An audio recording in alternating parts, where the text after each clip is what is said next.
Hello friends, स्वागत है आप सभी का सीबीबीकल आर्ट्स क्लास में। दोस्तों लेकर आ गया हूं महत्वपूर्ण अति लघुत्तरीय प्रश्न के बारे में। पूरा एक ही वीडियो में इंपॉर्टेंट प्रश्न दोस्तों कवर हो जाएगा। जिस प्रकार से आप भूगोल की तैयारी कर रहे हैं उस प्रकार से तो मैं बहुत मेहनत कर रहा हूं। पिछले 3 दिन से इतना ज़्यादा मैं मेहनत कर रहा हूँ आपके ऊपर कि आपको लग रहा होगा कि आपका पेपर है, लेकिन उससे ज़्यादा मुझे लग रहा है कि मेरा पेपर है। क्योंकि दोस्तों जो मैं कंटेंट आपको प्रोवाइड कराऊंगा अगर वो नहीं आया तो आप 50 गाली देंगे, लेकिन दोस्तों ऐसा मौका आपको नहीं मिलेगा। आपको दोस्तों मैं विश्वास दिला रहा हूं, 101% की गारंटी है कि जो बता रहा हूं इसे आप तैयार कर लीजिए, यही आपके पेपर दोस्तों आने वाला है। तो चलिए अब लास्ट ये है कि महत्वपूर्ण अति लघुत्तरीय प्रश्न के बारे में विस्तार से चर्चा करते हैं। उससे पहले आपके अंदर थोड़ा सा एनर्जी भर दें।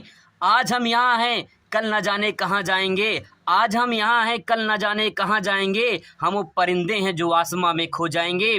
दिल की डोर से ऐसे ना बांधो हमें, कल हम ना होंगे तो माँ कसम आंसू निकल आएंगे। चलिए दोस्तों शुरुआत करते हैं। मैं पूरी कोशिश करूंगा कि आपको वीडियो में याद हो जाए। इस क्वेश्चन को हम लोग कवर कर चुके हैं, लेकिन पूरा एक तरह से रिवीजन कर रहे हैं, तो इसको भी थोड़ा थोड़ा देख लेते हैं। मानव भूगोल को परिभाषित कीजिए। ये क्वेश्चन अगर आपसे पूछा जाएगा तो आपको प्यारा सा हेडिंग डालना है मानव भूगोल, और उसके बारे में 2 लाइन लिखना है। मानव और पर्यावरण के बीच अंतर संबंध को मानव भूगोल कहते हैं। बस काम खत्म। ठीक है।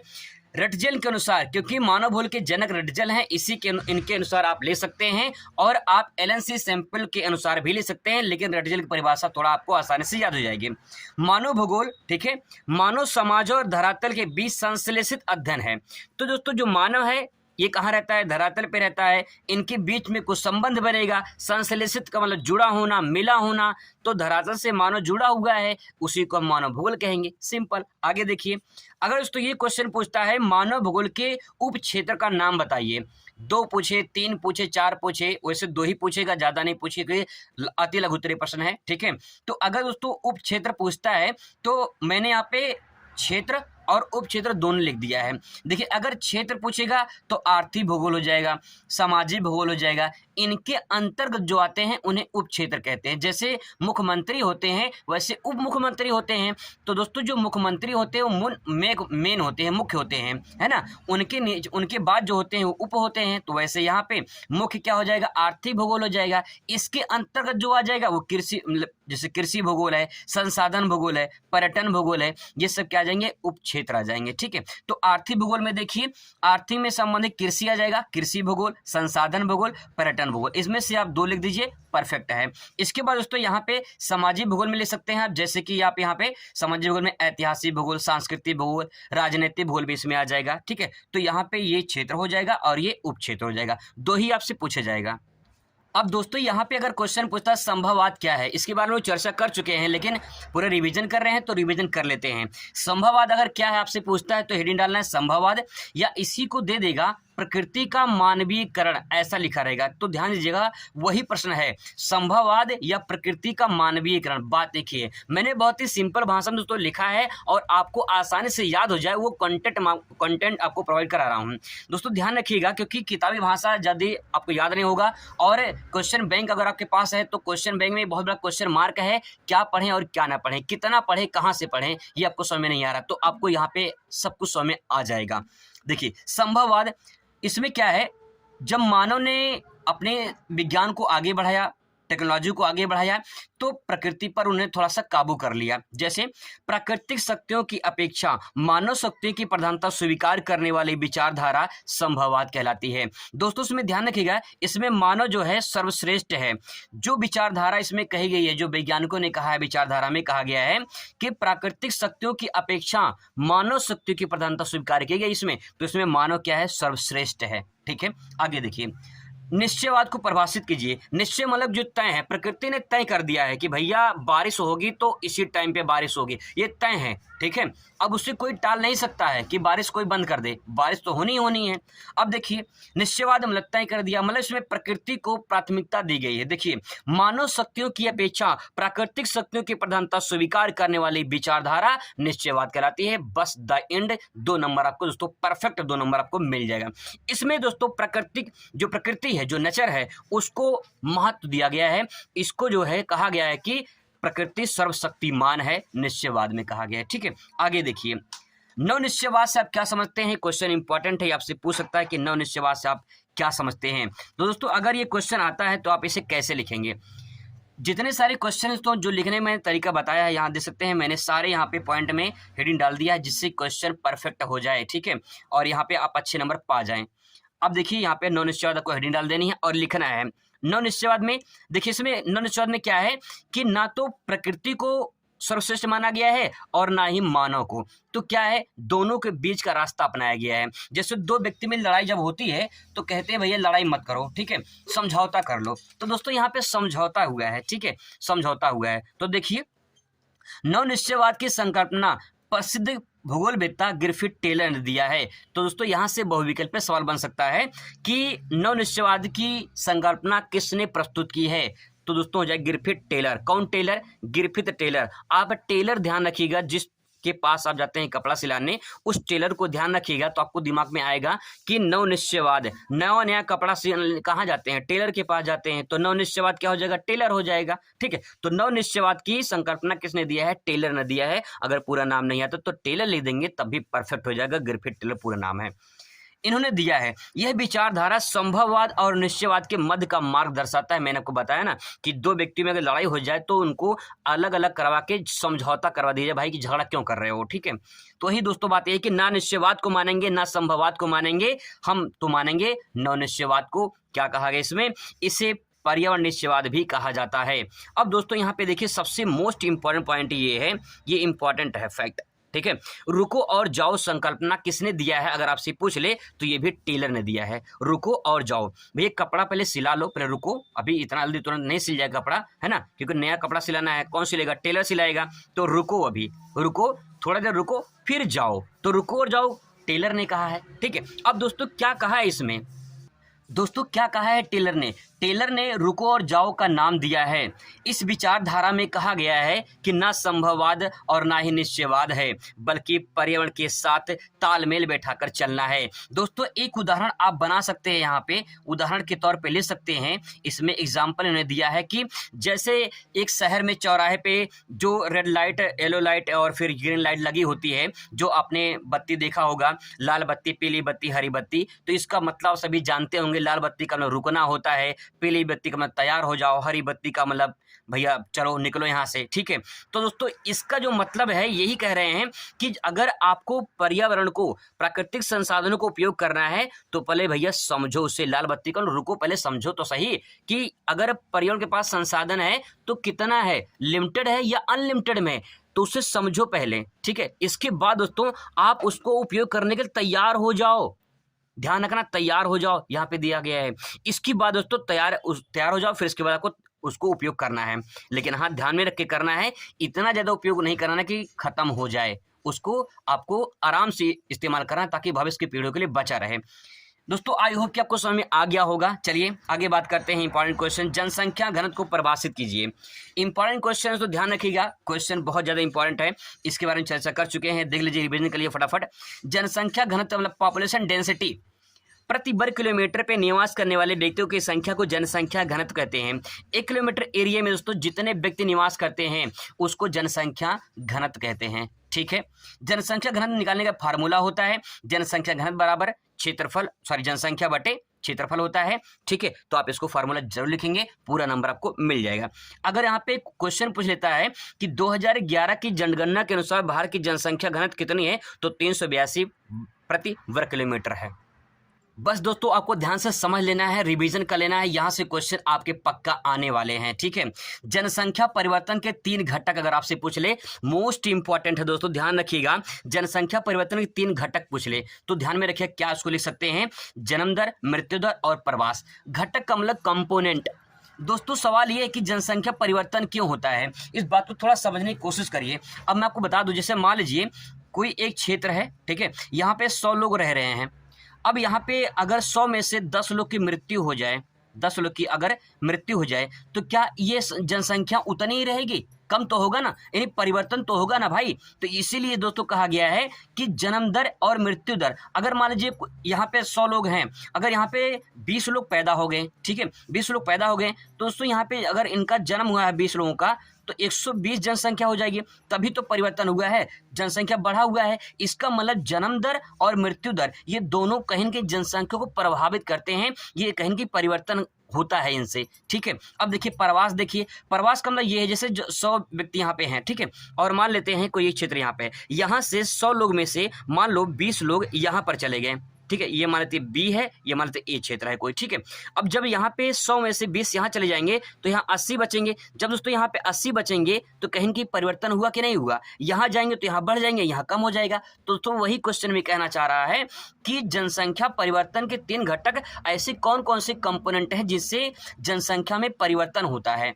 तो जन्म दर, मृत्यु दर, प्रवास, ये 3 कारण है दोस्तों, आपको इसको आराम से लिख देनी है। अगर ये 4 नंबर में पूछेगा तो इसके बारे में 2-2, 3-3 लाइन आपको लिख देना है, ठीक है। आगे देखिए क्वेश्चन नंबर 8वां देखिए, जनसंख्या के वितरण को प्रभावित करने वाले कारक। क्वेश्चन इंपॉर्टेंट है और इसे हम अति लघु में नहीं लघु उत्तरीय प्रश्न में कवर कर चुके हैं, तो यहाँ भी देख सकते हैं, कवर कर लेते हैं। जनसंख्या के वितरण के प्रभावित करने वाले कारक, ठीक है, तो जलवायु है, उद्योग है, भू आकृति है, 3 कारक मैंने लिखा है। देख लीजिए कैसे। जलवायु दोस्तों का मतलब ये होता है, मैंने आपको बताया था कि जहाँ पे ज़्यादा ठंडी पड़ती है वहाँ पे आप निवास करना नहीं चाहोगे, जहाँ ज़्यादा गर्मी पड़ती है वहाँ भी आप निवास नहीं करना चाहोगे, तो आप कहाँ निवास करना चाहोगे, जहाँ सम जलवायु हो, समान जलवायु हो, ठंडी गर्मी बरसात, जैसे कि यूपी क्षेत्र में ठंडी गर्मी बरसात आता रहता है ना, तो और क्षेत्र में भी आता रहता है, लेकिन जलवायु यहाँ पे अनुकूल है, तो यहाँ पे जनसंख्या ज़्यादा है। पूरी भारत की आबादी जो सबसे ज़्यादा है वो कहाँ, यूपी में ही है। तो यूपी में क्यों है, क्योंकि जलवायु यहाँ पे अनुकूल है।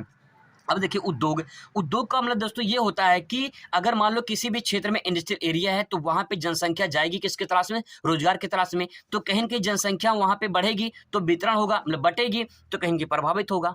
बात समझ में आ रही है। आगे देखिए भू आकृति, भू आकृति का मतलब भूमि की बनावट, जैसे कहीं पे पठार है, कहीं पे पठार है, कहीं पर्वत है, कहीं मैदान है। तो दोस्तों मैंने को बताया था कि पर्वत, पठार, मैदान पे जनसंख्या प्रभावित होती है, मैदान पे ज़्यादा मिलेंगी, पर्वत पे कम मिलेगा, पठार पे कम मिलेगा, ठीक है। तो यहाँ पे जो इसको आप लिख सकते हैं आराम से, ठीक है। आगे देखिए दोस्तों, जनसंख्या नियंत्रण के उपाय बताइए। ऐसा क्वेश्चन अगर आपसे पूछेगा तो जनसंख्या नियंत्रण के उपाय कह सकते हैं परिवार नियोजन, गर्भ निरोधक उपाय और शिक्षा का प्रसार किया जाए। ये 3 बहुत ज़्यादा इंपॉर्टेंट है, इसको ध्यान रखिएगा। दोस्तों अगला क्वेश्चन देखिए, जनसंख्या संगठन से आप क्या समझते हैं। पहले आप यहाँ पे देखिए 2 चीज़ समझने की कोशिश करिए। क्या एक चीज़ होता है ना, जैसे कि मान लीजिए संगठन यहाँ पे लिखा है, ठीक है, यहाँ पे लिखा है संगठन, ठीक है, और एक होता है संगठन, ठीक है।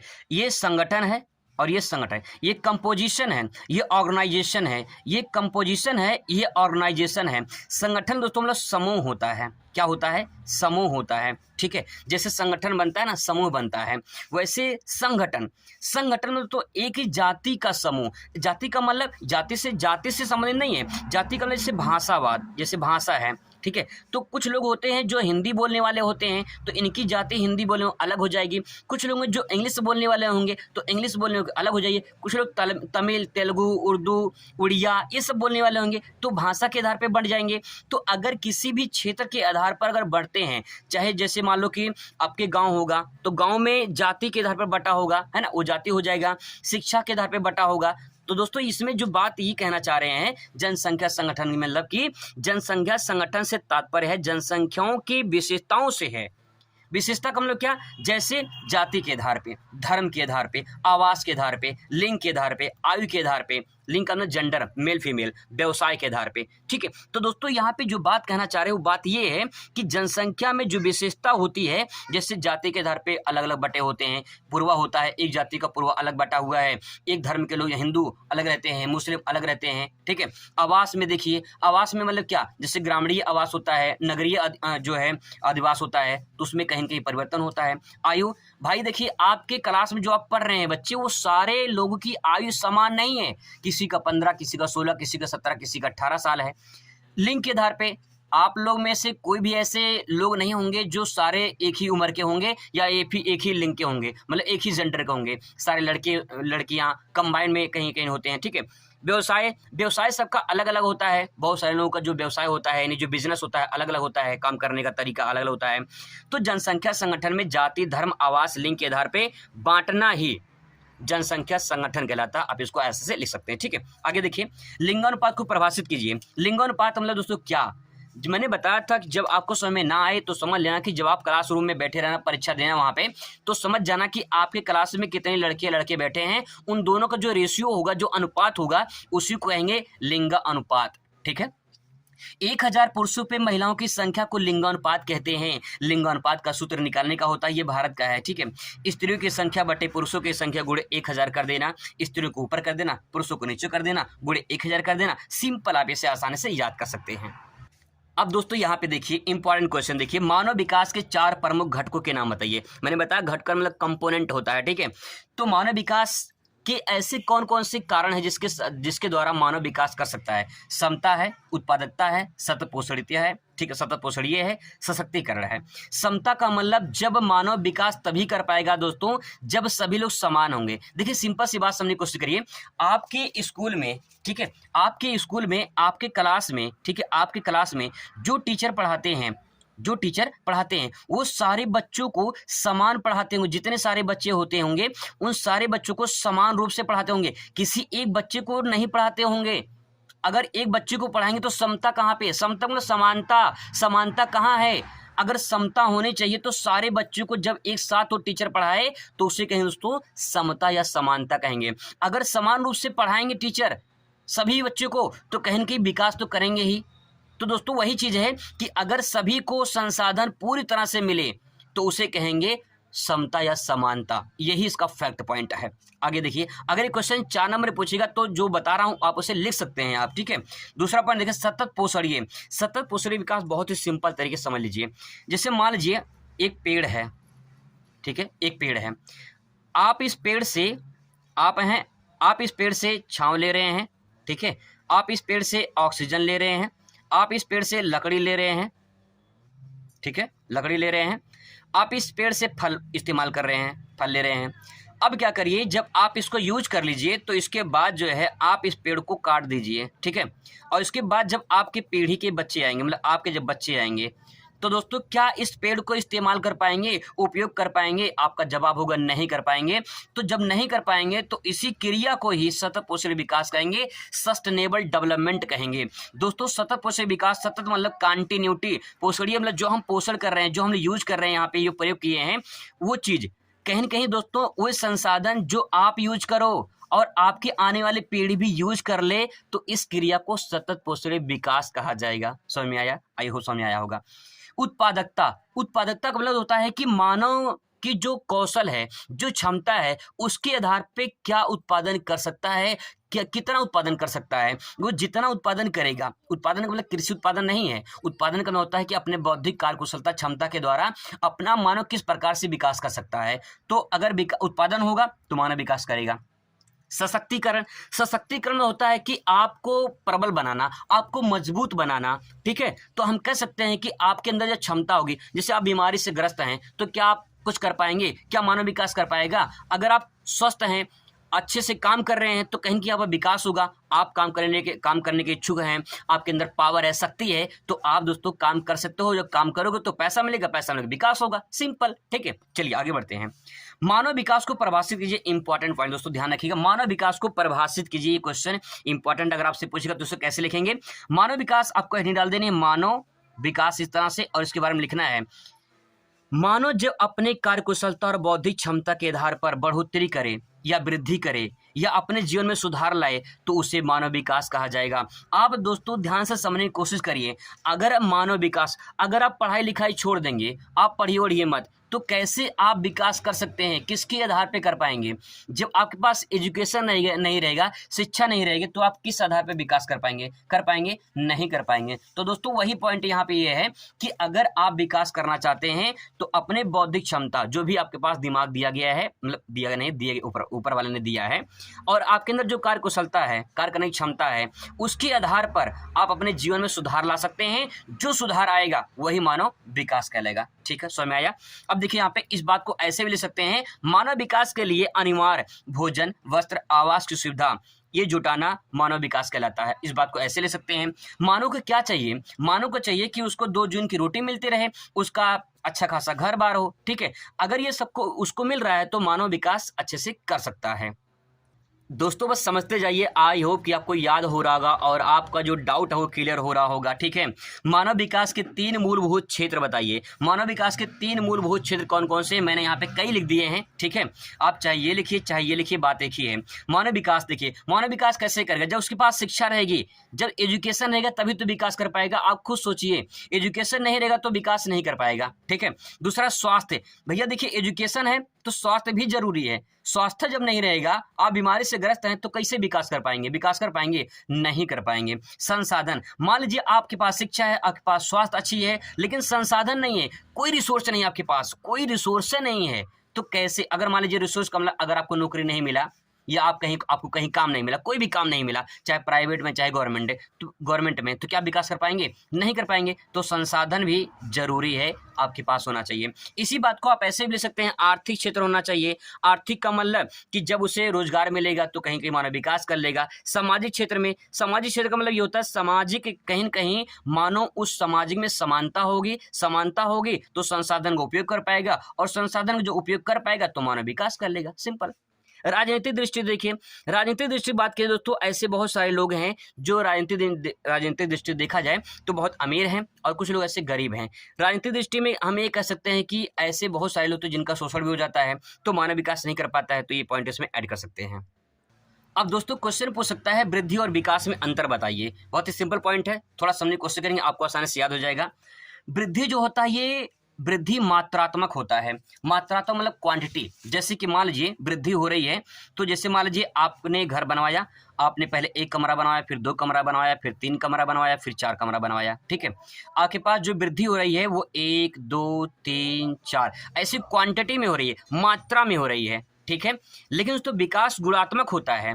विकास का मतलब ये होता है कि अगर इस क्षेत्र, जैसे यहाँ पे है, तो आपने अपना घर बनवाया, ठीक है, उस क्षेत्र में यहाँ पे मान लीजिए कोई और बनवा लिया, फिर कोई और घर बनवा लिया, फिर कोई और बनवा लिया, ये धीरे धीरे बढ़ता चला जाएगा, और फिर एक दिन ऐसा आएगा कि इस पूरे एरिया में एक कॉलोनी बस जाएगी। तो हम लोग कहेंगे ना, भैया देखो विकास हो गया यार गंगा में। ठीक है, तो आप ये तो कहोगे ना विकास हो गया है। तो विकास कैसे हुआ? जब वृद्धि हुआ तभी तो विकास हुआ।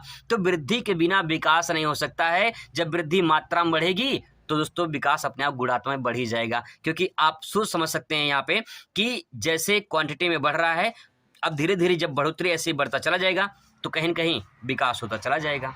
दोस्तों अगला पॉइंट देखिए, वृद्धि में कुछ जुड़ना या शामिल होना आवश्यक नहीं है। वृद्धि का मतलब कुछ जुड़ना शामिल आवश्यक मतलब क्या, इसको समझने की कोशिश करते हैं। देखिए, पहले विकास में पहले से कुछ विद्यमान दशाओं को जोड़ा अथवा शामिल किया जाता है। दोस्तों इसका मतलब ये है कि अगर वृद्धि हो रही है, ठीक है, वृद्धि अगर हो रही है तो यहाँ पे कुछ जोड़ना शामिल नहीं आवश्यक है। जैसे मान लीजिए अगर आपको घर बनवाना है तो आपने 1 कमरा बनवाया, फिर दूसरा कमरा बनवा लिया। ठीक है, अब विकास में क्या है? विकास में जब तक, जैसे मान लो कि कोई जो है नगरीकरण करना है, या कोई शहर है, या मान लीजिए विद्यालय आपका है, उस विद्यालय का विकास करना है, तो विद्यालय का विकास करने के लिए हमें पहले इसका प्लान बनाना पड़ेगा कि भैया विकास कैसे होगा। तो वही इसमें कहा कि विकास में पहले से कुछ विद्यमान दशाओं को जोड़ा अथवा शामिल किया जाता है। जब तक आप प्लान नहीं बनाएंगे, अगर आपको कहा कि मुझे एक स्कूल खोलना है, तो भैया ऐसे स्कूल खुल जाएगा? पहले प्लान बनाइए, विकास तभी हो पाएगा ना जब उसका प्लान बनाएंगे, कैसे खोलना है, पैसा कहाँ से आएगा, कैसे क्या मैनेजमेंट करना होगा, तभी जब आप ये पूरा दशाओं को जोड़ेंगे तब जाके विकास हो पाएगा। ठीक है, आगे देखिए क्वेश्चन नंबर, यहाँ पे अगला पॉइंट, वृद्धि मूल्य निरपेक्ष होता है, ठीक है, और विकास मूल्य सापेक्ष होता है। इसका मतलब क्या? वृद्धि मूल्य निरपेक्ष का मतलब होता है, निरपेक्ष का मतलब ये होता है वृद्धि में किसी से तुलना ना करना। निरपेक्ष का मतलब ये कि किसी से तुलना ना करना। वृद्धि में किसी से तुलना नहीं की जाती है, लेकिन विकास में तुलना किया जाता है। जैसे मान लेते हैं तुलना का मतलब ये, जैसे मान लो एक शहर ये है और एक शहर ये है। कभी कभी ये होता है कि शहर शहर में तुलना की जाती है कौन शहर बेस्ट है। कभी कभी ये होता है कि दो लड़कों में तुलना की जाती है, ठीक है, दो लड़कों में तुलना की जाती है कि कौन सबसे तेज है पढ़ने में। तो तुलना तो जब ही होगा जब उनका टेस्ट होगा। तो दोस्तों वही यहाँ पे है कि विकास में तुलना किया जाता है, यानी मूल सापेक्ष होता है, यानी तुलना किया जाता है, और वृद्धि में तुलना नहीं किया जाता है। तो दोस्तों इसको लिख सकते हैं, बहुत अच्छा क्वेश्चन है और इम्पॉर्टेंट है।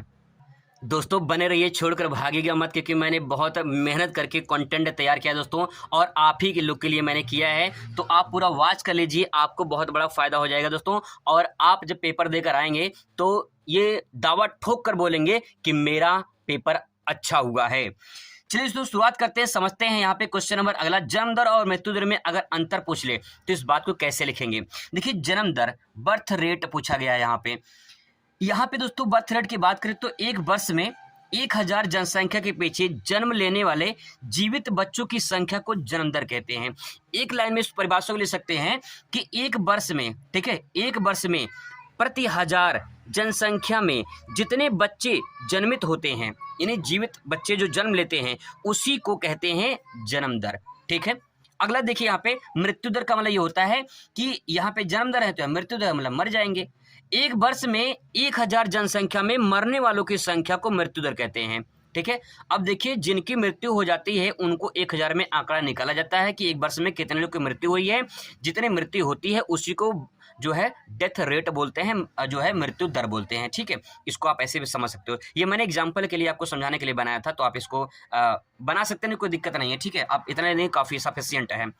इसके बाद दोस्तों प्रतिकर्ष कारक और अपकर्ष कारक, इसको हम विस्तृत उत्तरे में पढ़ चुके हैं, तो यहाँ पे आप इसको रिवीजन नहीं करेंगे। बस इतना समझ लें कि प्रतिकर्ष कारक मतलब होता है एक स्थान छोड़कर दूसरे स्थान पर जाना, और अपकर्ष मतलब होता है कि दूसरे स्थान को छोड़कर जहाँ पे आते हैं, ठीक है, जहाँ पे आते हैं, अब मतलब आना, जहाँ पे आते हैं उसे अपकर्ष कारक कहते हैं।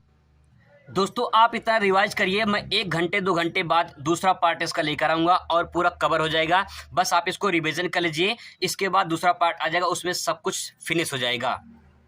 Wait for next video. Thanks for watching.